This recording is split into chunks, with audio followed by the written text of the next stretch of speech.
the rabbi got up and he said, a Hasidic Rebbe, a disciple of the Baal Shem Tov, and he said, Rachmano liba boi. God wants the heart. God wants the heart. Fantastic. He was a very poor man. So he decided he's going to give his heart to God. What is he going to do? Cut his heart out. So every Friday, he went to the butcher and he bought the heart of the cow. The heart, the visceral part of the cow. Today, according to medicine, those fundamental organs, like the liver, are the most healthy in terms of the proteins.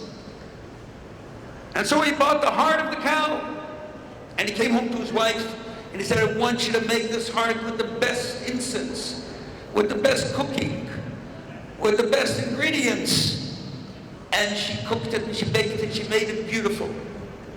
And he took the heart before Shabbat, and he went to the synagogue, and he opened up the ark, and he put the heart in the ark.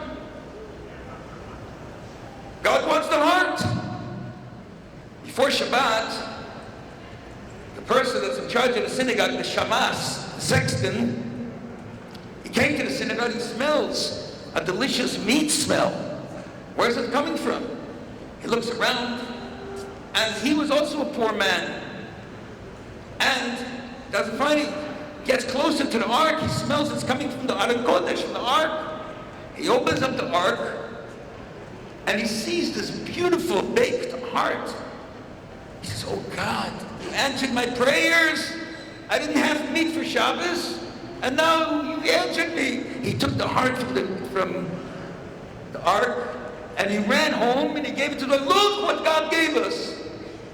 Everything went on. The poor man came to the synagogue. They opened up the ark. The heart wasn't there. He said, oh, God took my heart. Thank God. So every week, he would buy a heart and put it in the ark. One week, the rabbi came before the sexton.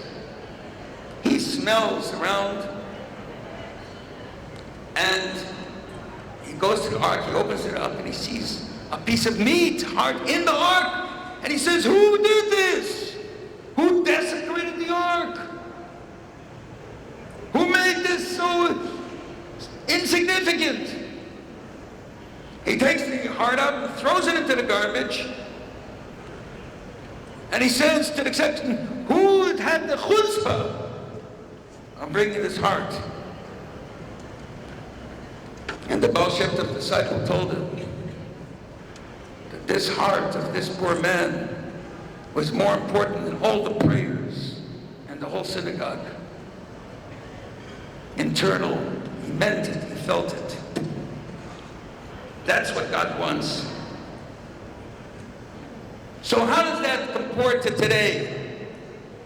Everything has to be relevant. We are living in a very challenging world. A world that we've never lived in before. The most simple questions of life that always had simple answers. Today, they don't have simple answers anymore. Today, when a person goes to university in Miami or anywhere in America, when they had, the application, they had a checklist. They said, male, female. Are you a man or a woman? Today, they don't ask if you're a man or a woman. They say, what do you want to be? How do you want to identify yourself? A man today is not a man, and a woman is not a woman. It's a whole different experience. Today I heard a senator say that he has a little problem because his 7-year-old daughter, whose name is Elizabeth, she decided she wants to meet Frank. It's a difficult world. It's not the regular world that we are used to. People are looking for something else. It doesn't satisfy us anymore.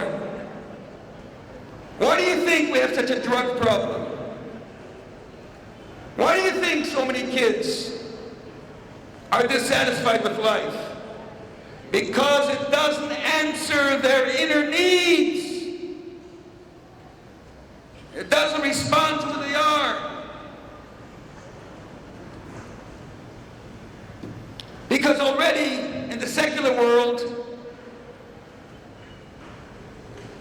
in the last period of time since the Alter Rebbe, there's been a revolution.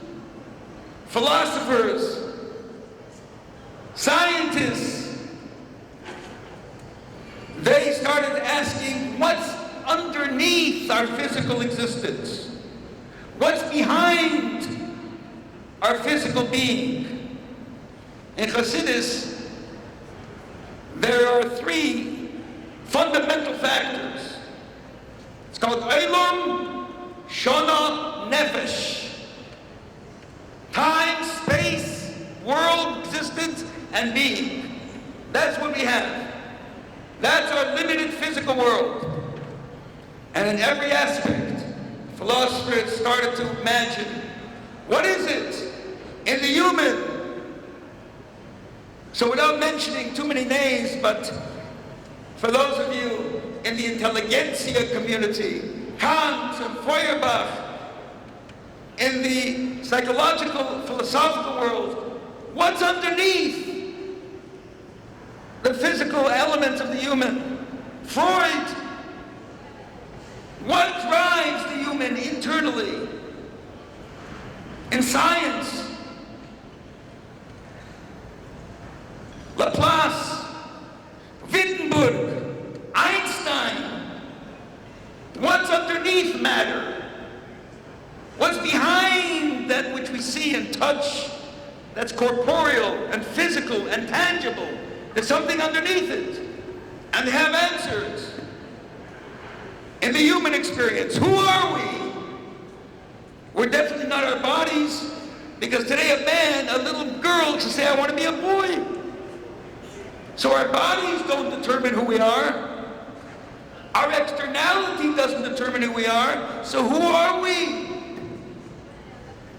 What is it about us that drives us?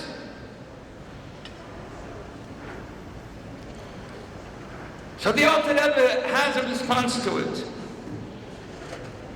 You heard before, when you were listening to the Rebbe speak, that the deputy minister of Russia and later the king came to the Alter Rebbe and he asked him a question.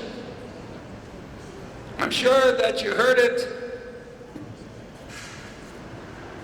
He was a scholar in the Bible. He was knowledgeable. And he said when God came to Adam after he sinned with the tree of knowledge, when he ate the fruit, he asked Adam, Ayeko, where are you? So this associate deputy minister said to the Alter Rebbe, God didn't know where he was. So without getting into all the details, the Alter Rebbe said, he wasn't asking him where he was, behind a tree or in a cave. He asked him, where are you in your life? What are you doing? Are you fulfilling your mission? Are you fulfilling who you're supposed to be? Where are you? There's a you that's fundamental and more essential to the externality of who you are. Science asks the questions that baffles everybody. How many people here have a problem?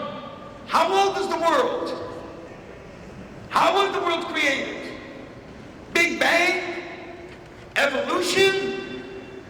Primary existence? How was the world created? Was matter always there? They asked the question, when was the world created?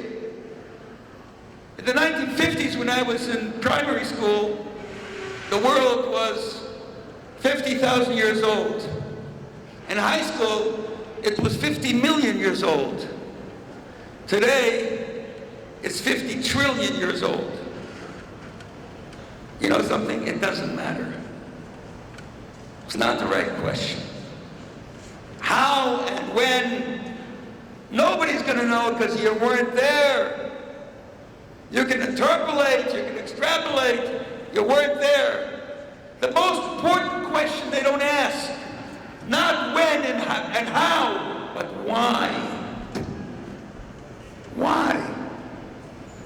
It's not that we were put into a rose garden.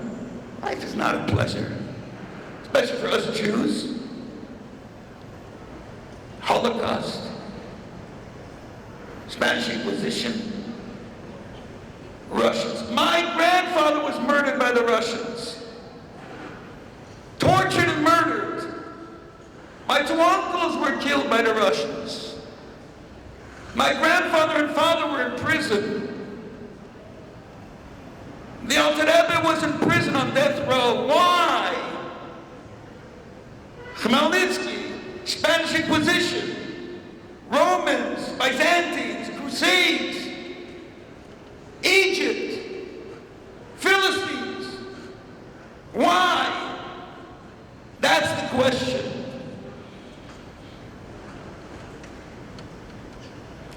And so, the answer, only Hasidus gives you the answer. In the same way as in the physical world today, you recognize that there are fundamental elements in the physical world that are primary to existence. In the 1990s, Hawkins, the famous physicist, came up with singularity. At the essence of matter, underneath the protons, electrons, and neutrons, and eons, and quarks, there is singularity. Recently, because of the big collider, they came up with another factor. It's called the Higgs boson. Another factor underlying the physical existence of matter. They know it's there, but they can't measure it. You know why? Because we don't have the instruments to measure something that doesn't have such corporeality, that doesn't have such tangibility, that you can't touch.